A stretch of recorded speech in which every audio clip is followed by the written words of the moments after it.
एक बहुत ही अच्छा स्टॉक अपने ट्रेडिंग सेटअप में आया है।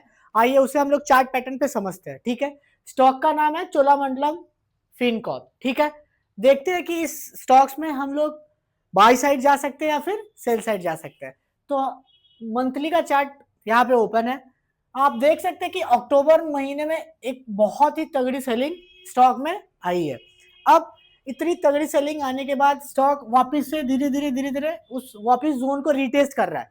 अब हमें ये जानना है कि ये जो रिट्रेसमेंट आ रही है इसमें कितनी पावर है, ये रिट्रेसमेंट यहाँ पे सस्टेन करेगी या वापस से इस स्टॉक में फॉल आएगी, इसको हम लोग चार्ट पैटर्न पे समझते हैं। ठीक है, तो ये समझने के लिए सबसे पहले हमें जानना होगा, आप देख सकते हैं कि यहाँ पे इस एरिया में स्टॉक काफी दिनों से एक जगह पे कंसोलिडेट कर रहा था। ठीक है, और आप देखेंगे कि अगर हम लोग आरएसआई को देखें तो सेम इसी जगह पे आरएसआई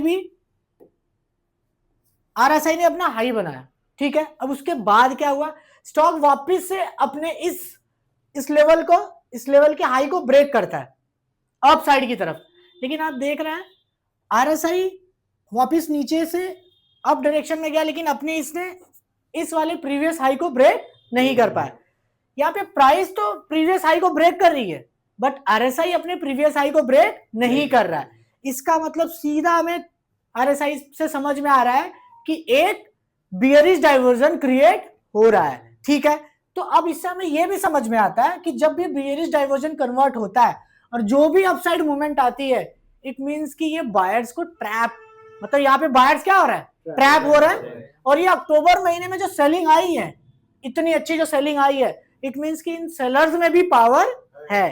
ठीक है, अब हम समझ सकते हैं कि ये जो रिट्रेसमेंट जा रही है, हो सकता है यहां से फिर से एक अच्छी फॉल हमें देखने मिले। ठीक है, तो अब इस चार्ट पैटर्न को और छोटा करते हैं और चार्ट को छोटे टाइम फ्रेम में देखते हैं कि हम डाउन साइड आने का चार्ट पैटर्न में दिख रहा है। जैसे अगर आरएसआई डाइवर्जन देखे, चार्ट पैटर्न हमें बता रही है, पर ट्रेड एग्जीक्यूशन करने के लिए हमें मंथली टाइम फ्रेम में नहीं और छोटे टाइम फ्रेम में देखना होगा इसको। ठीक है, तो छोटे टाइम फ्रेम में देखते हैं कि यहाँ पे इसका चार्ट पैटर्न किस तरीके से हमें दिखाई दे रहा है।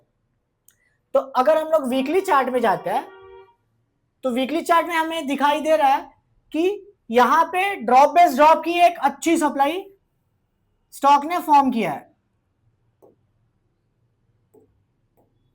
सभी को दिखाई दे रहा है ये ड्रॉप बेस ड्रॉप की सप्लाई। और आप देख सकते हैं कि चोलामंडलम पिछले ही हफ्ते अपने उस सप्लाई को बहुत अच्छे से रीटेस्ट करता है और वहां से रिजेक्शन लेना शुरू कर दिया है। समझ में आ रहा है, इट मींस कि वहां पे एक हर्डल है चोला फाइनेंस के लिए। ठीक है, अब इस स्टॉक को हम लोग डेली टाइम फ्रेम में देखते हैं। अब डेली टाइम फ्रेम में देखेंगे तब हमें जाके सारी पिक्चर क्लियर हो रही होगी कि इसमें हमें अपसाइड की पोजीशन बनानी है या फिर डाउन साइड की पोजीशन बनानी है।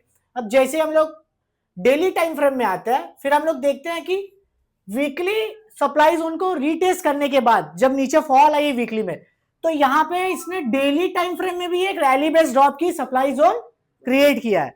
अब एक सिंगल कैंडल से उस सप्लाई जोन को क्या कर रही है, ये रिटेस्ट करने के बाद अब वापस से यहाँ पे रिजेक्शन मिल रहा है।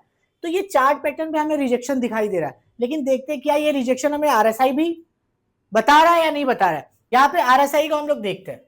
आप देख रहे होंगे कि प्राइस यहाँ पे एक स्विंग ये आया और इस स्विंग को बड़े आराम से प्राइस ने क्या किया, ऊपर की तरफ ब्रेक किया है। लेकिन आप आरएसआई देख रहे हो, इस वाले स्विंग पे यहां पे इसने हाई बनाया और प्राइस ऊपर भी गई है, लेकिन आरएसआई क्या कर रहा है, आरएसआई एक जोन में कंसोलिडेट कर रहा है।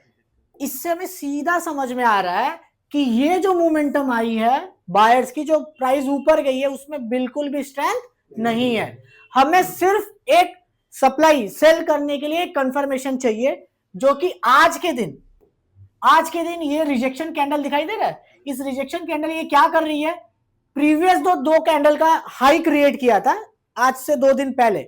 आप देख रहे हो ये वाली कैंडल और इसके पहले वाली कैंडल। आज की कैंडल ने क्या किया, अपने प्रीवियस दोनों कैंडल के हाई को बड़े आराम से मॉर्निंग में ब्रेक किया। ब्रेक करने के बाद ऊपर सस्टेन नहीं करती है, अब धीरे से वहां से क्या कर रही है, रिजेक्शन ले रही है नीचे की तरफ। समझ में आ रहा है। और सबसे अच्छी बात मुझे इस पैटर्न का ये लग रहा है कि अगर यहां से एक अच्छी फॉल आती है तो इस फॉल को रोकने के लिए कोई भी डिमांड जोन हमें निचले एरिया में दिखाई नहीं दे रहा है।